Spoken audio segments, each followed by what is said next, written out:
Depuis 2008, c'est plus de 200 cadres et chefs d'entreprise guadeloupéens qui sont passés entre les mains, si je puis dire, de l'ESCP et dont un certain nombre ont fait depuis une carrière tout à fait riche sur le territoire. Pourquoi sur le territoire? Parce qu'à l'origine de ce programme, il avait été demandé à l'ESCP de venir le faire sur place pour éviter une fuite des cerveaux, pour éviter que des cadres ne soient obligés d'aller jusqu'en métropole pour suivre une formation longue qui dure 1 an, dont certains ne revenaient pas.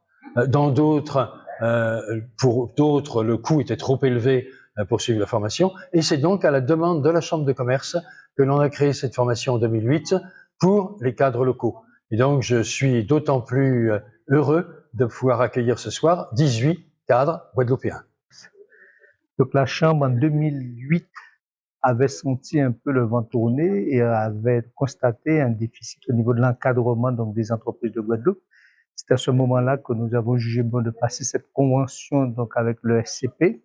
Nous en sommes à la 7e promotion et l'objectif donc de la Chambre à l'époque et qui reste un objectif aujourd'hui majeur, c'est de doter les entreprises de Guadeloupe de cadres intermédiaires, de cadres dirigeants capables d'augmenter le niveau de performance de nos entreprises. Aujourd'hui, c'est pour nous un jour très important. C'est celui du démarrage d'une nouvelle promotion en Guadeloupe, à Pointe-à-Pitre, dans les locaux de la Chambre de commerce, qui est le partenaire historique de l'ESCP en Guadeloupe.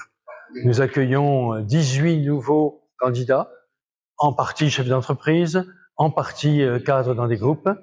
Et c'est vrai que c'est une grande fierté de pouvoir, après la période que nous avons vécue, qui n'a pas été simple, la période du Covid, c'est une grande fierté pour nous d'avoir un groupe de Guadeloupéens qui vont venir pour un parcours qui va durer 1 an.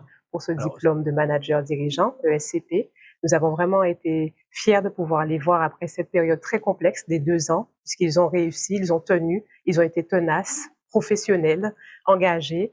Et c'est vraiment pour cela que nous tenions à faire cette manifestation, cette remise à leur honneur et à laquelle nous avons aussi voulu associer les connaissances de Monsieur Pétel pour informer justement la population, hein, dans le cadre d'une conférence sur le développement des compétences des cadres qui souhaitaient justement, cadres ou encore entrepreneurs qui souhaitaient se reconvertir ou encore acquérir des compétences pour arriver justement à se conforter dans leur position de leadership ou encore développer notre activité.